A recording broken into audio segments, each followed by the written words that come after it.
जय गुरुदेव, धन धन गुरुदेव। आज मेरा सौभाग्य है पद्मश्री संत निरंदास जी महाराज के आशीर्वाद प्राप्त करने का अवसर मिला है। डेरा सच्चखंड बल्ला के ट्रस्टी बरिंदर दास जी, हरदेव राम जी, कोऑर्डिनेटर अविनाश चंद्रा जी, सभी पूज्य संतगण, देश के अलग अलग हिस्सों से आए सभी श्रद्धालु, मेरे पंजाब के भाई और बहनों, मैं पंजाब दी इस धरती नू नमन करदा हां।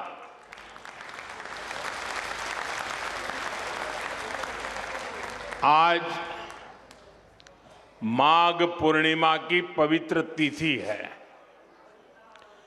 श्री गुरु रविदास जी की 649वीं जयंती का पावन अवसर है। इस पुण्य पर्व पर मुझे आप सबके बीच आने का सौभाग्य मिला है। मैं इस पवित्र मंच से श्री गुरु रविदास जी को प्रणाम करता हूं। मैं आप सभी को और सभी देशवासियों को संत रविदास जयंती और माघ पूर्णिमा की शुभकामनाएं देता हूं। भाइयों बहनों, आप सभी जानते हैं मेरा रिश्ता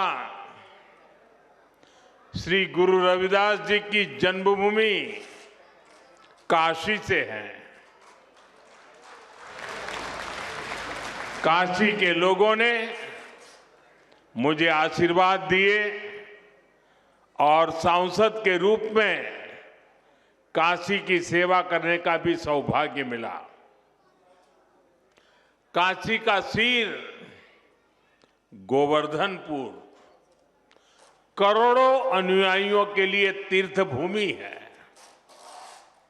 काशी के वो घाट जहां संत रविदास जी की शिक्षाएं प्रकट हुई थी, वहां मां गंगा की वो धारा है जिसको साक्षी करके गुरु रविदास जी ने कहा था, मन चंगा तो कठौती में गंगा। हम सभी इनसे बहुत प्रेरणा पाते हैं और मैं जब भी सिर गोवर्धनपुर जाता हूं, बड़ी संख्या में मुझे मेरे पंजाब के भाई बहनों से मिलने का भी सौभाग्य मिलता है। अब इस बार मैं संत रविदास जी की प्रेरणा भूमि पंजाब की वीर भूमि में आया हूं। मैं मानता हूं ये सिर्फ गुरु रविदास जी की ही इच्छा है और मेरा बहुत सौभाग्य है।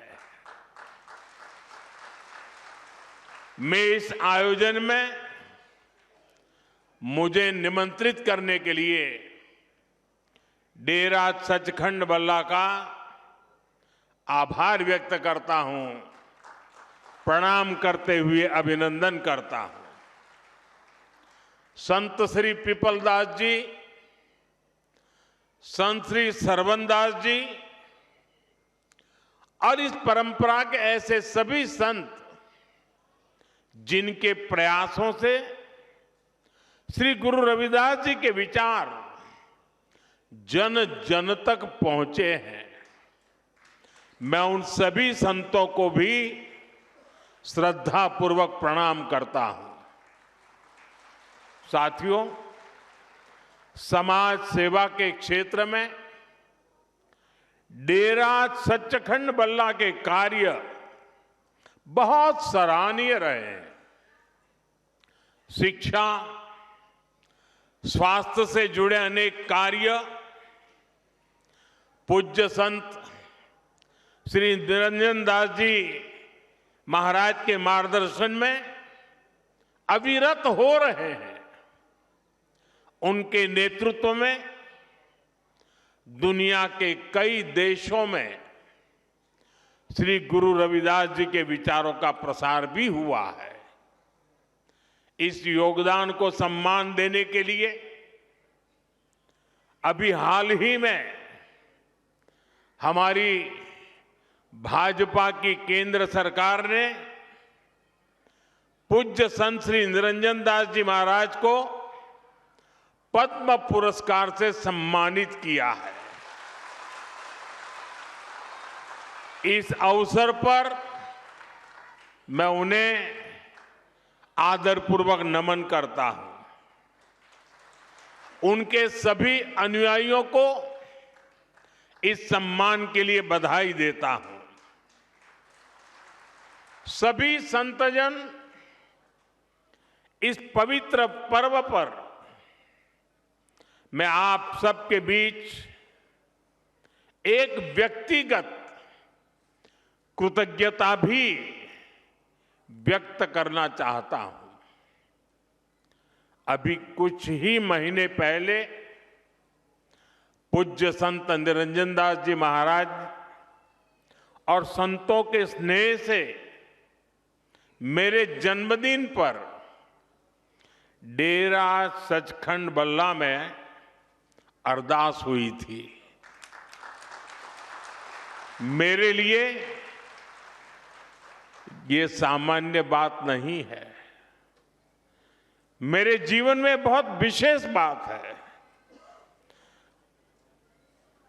संत रविदास जी ने हमें सेवा का जो मार्ग दिखाया है, उस प्रेरणा को इससे और ऊर्जा मिली है। मैं इस स्नेह के लिए आप सभी का हृदय से बहुत बहुत धन्यवाद करता हूं। साथियों, आज मुझे एक और बात की भी खुशी है। अब से थोड़ी देर पहले ही संत रविदास जी के नाम पर आदमपुर एयरपोर्ट का नया नामकरण हुआ है।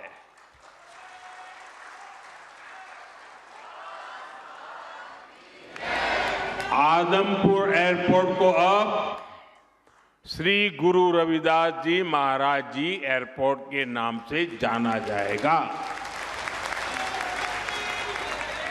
इसके साथ भी एक और भी कार्यक्रम हुआ आज। इसके अलावा हलवारा एयरपोर्ट की नई टर्मिनल बिल्डिंग का उद्घाटन भी किया गया। मैं पंजाब समेत पूरे देश के लोगों को इन कार्यों की बहुत बहुत बधाई देता हूं। साथियों, श्री गुरु रविदास जी ने समाज में बराबरी और समान अवसर की बात की थी। इसी भावना से अयोध्या के एयरपोर्ट का नाम महर्षि वाल्मीकि इंटरनेशनल एयरपोर्ट रखा गया। अब आज का ये आयोजन उसी भावना को आधुनिक रूप दे रहा है। साथियों, श्री गुरु रविदास जी के जन्म को 600 साल से ज्यादा हो चुके हैं, यानी 6 सदियां बीत गई। आप देखिए, उस दौर में भारत ने कितने विदेशी आक्रमण झेले, कितनी हिंसा और अस्थिरता झेली। एक और बाहरी हमले तो दूसरी ओर भीतरी चुनौतियां, और ऐसे कठिन समय में काशी में रविदास जी जैसे संत का जन्म हुआ था। उन्होंने समाज को झकझोरा। उन्होंने हमें सिखाया, एकई माटी के सब भांडे, सभा का एको सिरजनहार। रविदास व्यापे अकई गट भीतर, सबको एकई घड़े कुम्हार। अर्थात हम सब एक ही मिट्टी से बने हैं और हमें बनाने वाला एक ही कुम्हार है।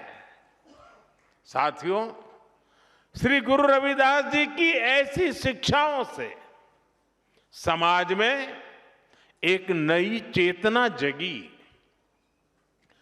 भारत के समाज ने अपनी कमजोरियों को पहचानना भी शुरू किया और उन्हें दूर भी किया। यहां पंजाब में भी लाखों लोगों ने संत रविदास के दिखाए मार्ग पर चलकर उनके आदर्शों और उपदेशों को आत्मसात किया। साथियों, श्री गुरु रविदास जी ने भारत के लिए भविष्य की एक संकल्पना भी पेश की थी। उनकी उस संकल्पना का नाम था बेगमपुरा। उन्होंने कहा था, बेगमपुरा शहर की नाऊ, दुख अंदो नाही तिही ठाऊ, ना तस्वीस खिराजू, न मालू खौफू न खाता न तरसू जवालू। वैसे तो संत रविदास जी के इस शब्द के गहरे आध्यात्मिक अर्थ है, लेकिन इसमें एक शहर की या एक समाज की रूपरेखा भी है। एक ऐसी व्यवस्था जहां कोई दुखी ना हो, कोई वंचित ना हो।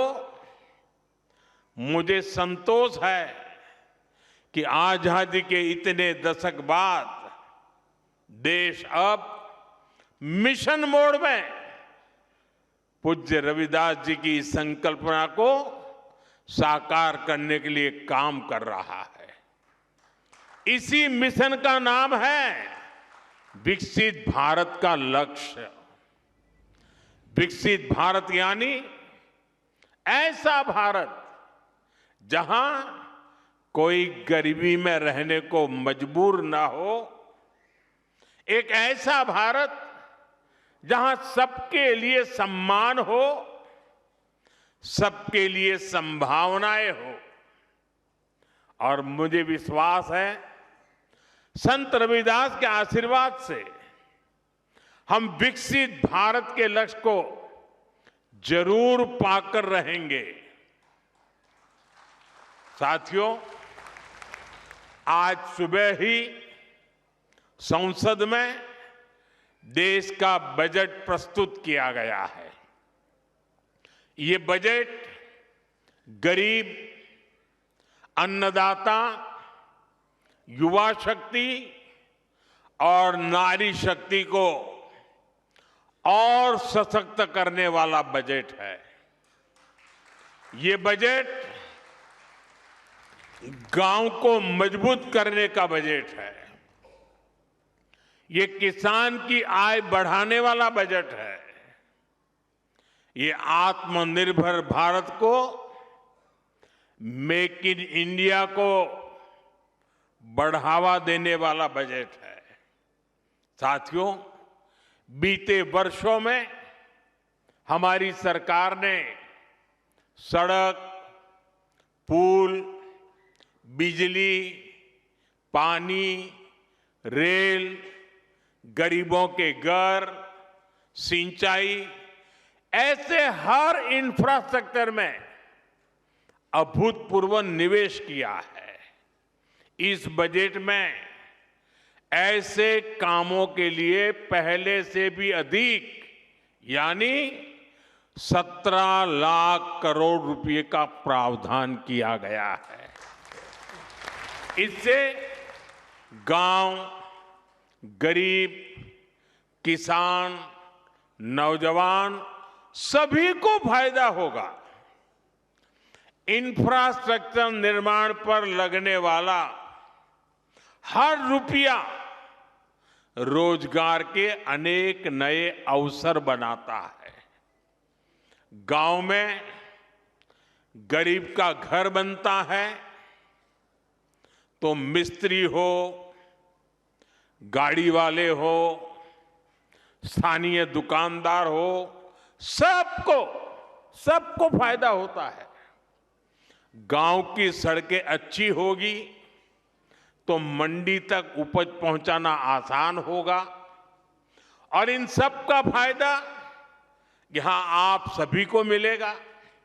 साथियों, बीते सालों में हमारी सरकार ने गरीबों और मध्यम वर्ग को सस्ता और अच्छा इलाज देने में बहुत ध्यान दिया है।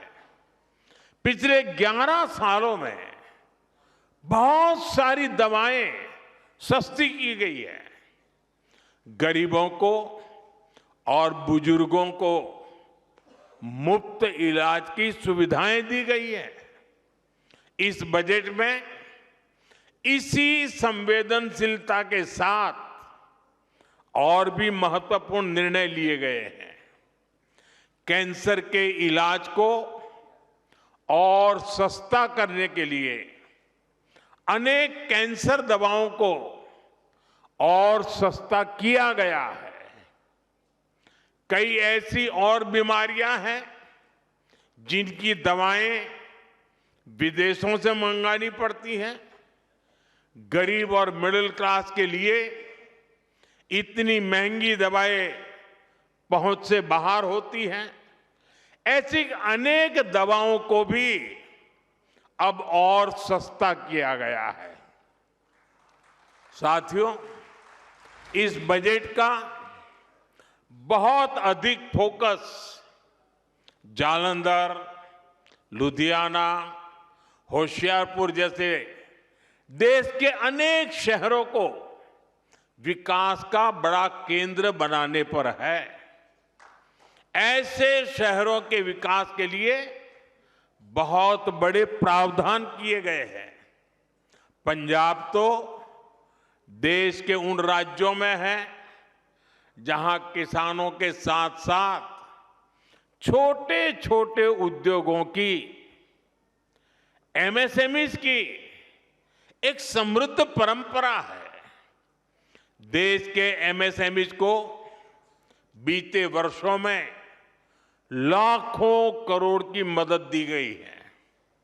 इस बजट में भी एमएसएमईज के लिए हजारों करोड़ रुपए के फंड की व्यवस्था की गई है। बीते वर्षों में भारत का एक्सपोर्ट बहुत अधिक बढ़ा है। इस बजट में भी निर्यातकों के लिए, एक्सपोर्टर के लिए अनेक बड़ी घोषणाएं की गई हैं।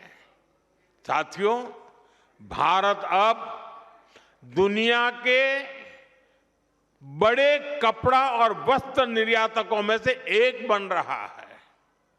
इसलिए इस बजट में टेक्सटाइल सेक्टर के लिए, हमारे बुनकर भाई बहनों के लिए भी अनेक घोषणाएं हुई है। महात्मा गांधी ग्राम स्वराज अभियान से हमारे गांवों में जो बुनकर है, हथकरघा और हस्तशिल्प से जुड़े साथी हैं, उनको बहुत फायदा होगा। कपड़ा क्षेत्र में ज्यादा से ज्यादा रोजगार बने, इसके लिए प्रोत्साहन का भी प्रावधान किया गया है।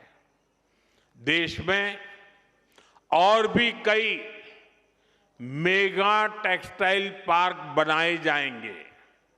इससे कपास किसानों से लेकर श्रमिकों तक हर किसी को फायदा होगा। साथियों, बजट का एक और फोकस एरिया खेल है, स्पोर्ट्स है, और पंजाब तो इसमें बहुत आगे है। इस बजट में खेलो इंडिया मिशन की घोषणा की गई है। इसके तहत आधुनिक इंफ्रास्ट्रक्चर तो बनेगा ही, साथ ही जो कोच हैं, सपोर्ट स्टाफ है, स्पोर्ट्स साइंस है, इससे जुड़े प्रोफेशनल्स भी तैयार किए जाएंगे। साथियों, बजट से कुछ दिन पहले ही देश की अर्थव्यवस्था में नई ऊर्जा भरने वाला एक और ऐतिहासिक काम हुआ है। भारत और यूरोपियन यूनियन के बीच ट्रेड डील पर सहमति बनी है और सारी दुनिया कह रही है मदर ऑफ ऑल डील। आज पूरी दुनिया में हर तरफ इसकी बड़ी चर्चा है। इस ट्रेड डील के बाद यूरोप के 27 देशों के साथ हमारा व्यापार खूब फलेगा फूलेगा। अब हमें वहां सामान भेजने के लिए टैक्स ना के बराबर देना पड़ेगा। हमारे पंजाब की पहचान तो यहां के मेहनती लोगों से है, यहां के किसानों से है। पंजाब को स्किल्ड युवाओं के लिए जाना जाता है। ट्रेड डील से हमारे पंजाब के भाई बहनों को बहुत फायदा होने वाला है। यहां जालंधर, लुधियाना और अमृतसर में कपड़ा उद्योग से लाखों लोग जुड़े हैं। अब पंजाब के टेक्सटाइल सेक्टर को नए और बड़े बाजार मिलेंगे। 27 देश खुल गए हैं। यहां जो कपड़े तैयार होंगे वो यूरोप के बड़े बड़े बाजार में बिकने के लिए जाएंगे और उन पर टैक्स भी न के बराबर होगा। इसका मतलब है पंजाब की फैक्ट्रियों में ऑर्डर बढ़ेंगे, फैक्ट्रियों में काम बढ़ेगा। इससे डिजाइन, प्रोडक्शन जैसे दूसरे फील्ड में भी रोजगार बढ़ेंगे। साथियों, हमारा ये जालंधर स्पोर्ट्स से जुड़े सामानों के लिए, स्पोर्ट्स गुड्स के लिए विश्व प्रसिद्ध है। यूरोपियन यूनियन से हुई ट्रेड डील के बाद जालंधर और आसपास के इलाकों में स्पोर्ट्स के सामानों की मैन्युफैक्चरिंग बढ़ जाएगी। इसके साथ ब्रांडिंग, पैकेजिंग और लॉजिस्टिक में भी रोजगार बढ़ेगा। आज जो बजट प्रस्तुत हुआ है उससे भी जालंधर के स्पोर्ट्स गुड्स सेक्टर को बहुत मदद मिलेगी। साथियों, पंजाब खाद्यान्न के उत्पाद में भी आगे है। ट्रेड डील से हमारे प्रोसेस्ड फूड और आसानी से यूरोप के मार्केट तक पहुंचेंगे। इससे मोगा, फिरोजपुर, होशियारपुर और बठिंडा जैसे इलाकों में किसानों को बहुत फायदा मिलेगा। ये व्यापार समझौता पंजाब के युवाओं के लिए, किसानों के लिए बहुत बड़ा अवसर लेकर आया है और मुझे विश्वास है श्री गुरु रविदास जी के आशीर्वाद से आप सभी को इसका भरपूर लाभ मिलेगा। साथियों, इस अवसर पर मैं अपने देश के उद्यमियों, मैन्युफैक्चरर्स और प्रोडक्शन से जुड़े सभी लोगों से एक अपील करना चाहता हूं। हमें अपने प्रोडक्ट की क्वालिटी पर बहुत जोर देना होगा। हमारे उत्पाद जहां भी जाएंगे उन पर भारत की छाप होगी। हमें अपने प्रोडक्ट्स को ऐसा बनाना होगा कि वो जिस मार्केट में जाए वहां के नागरिकों का दिल जीत लें। हमें ध्यान रखना होगा कि प्रोडक्शन क्वालिटी पर कोई समझौता ना हो।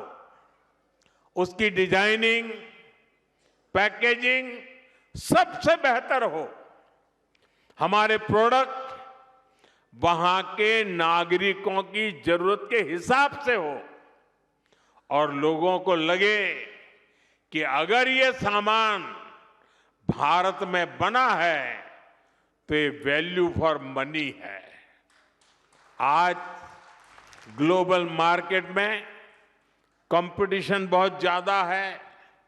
अगर हम क्वालिटी प्रोडक्ट नहीं बनाएंगे तो हमारी जगह कोई और ले लेगा, फिर यह अवसर हमारे हाथ से निकल जाएगा। हमें ये अवसर नहीं जाने देना है। एक समय था जब भारतीय प्रोडक्ट्स अपनी क्वालिटी की वजह से जाने जाते थे, लेकिन गुलामी के लंबे कालखंड में इस पहचान को मिटाने का प्रयास हुआ। हमें भारत की उसी पहचान को फिर से स्थापित करना है। हमें पूरी ताकत लगानी है कि हम अपने प्रोडक्ट की क्वालिटी ज्यादा से ज्यादा बढ़ाएं ताकि हम उस मार्केट के रूप में स्थायी जगह बना सके, लोगों का दिल जीत सके। क्वालिटी ही भारत में बने प्रोडक्ट की सबसे बड़ी ब्रांडिंग होगी। तभी हम वहां के मार्केट में मजबूत पकड़ बना पाएंगे। साथियों, श्री गुरु रविदास जी ने हमें उपदेश किया है, श्रम कऊ ईसर जानी कई, जऊ पूजही दिन रैन। रविदास तिही ही संसार मह सदा मिलही सुख चैन। अर्थात जो श्रम को ईश्वर मानकर उसकी पूजा करता है वो हमेशा सुखी रहता है। इसलिए आज देश श्रम की पूजा कर रहा है। आज खेतों में पसीना बहाने वाले किसान के लिए किसान सम्मान निधि मिल रही है। यहां पंजाब के किसानों को भी पीएम किसान सम्मान निधि के 6,000 करोड़ रुपए से अधिक मिले हैं। आज श्रमिक वर्ग को नए कानून बनाकर उसके अधिकार दिलाए जा रहे हैं। हमारी सरकार गुरु रविदास जी के विचारों को निरंतर आगे बढ़ा रही है।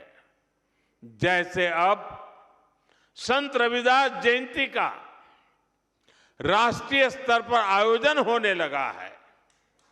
कई राज्यों ने इसे आधिकारिक मान्यता दी है।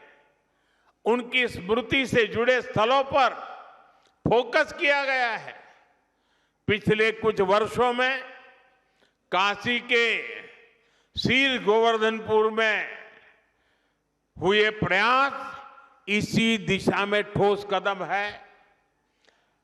मध्य प्रदेश के सागर में श्री गुरु रविदास जी का मंदिर और संग्रहालय बन रहा है और मुझे ही उसका शिलान्यास करने का सौभाग्य मिला था। मुझे भरोसा है इन प्रयासों के जरिए हम अपने समाज की नींव को लगातार मजबूत करते रहेंगे। इसी विश्वास के साथ मैं एक बार फिर आप सभी को श्री गुरु रविदास जी की जन्म जयंती की शुभकामनाएं देता हूं। सभी पूज्य संतों को प्रणाम करता हूं। जो बोले सो निर्भय, जो बोले सो निर्भय, जो बोले सो निर्भय। श्री गुरु रविदास जी महाराज की जय। श्री गुरु रविदास जी महाराज की, श्री गुरुवर रविदास महाराज की बहुत बहुत धन्यवाद।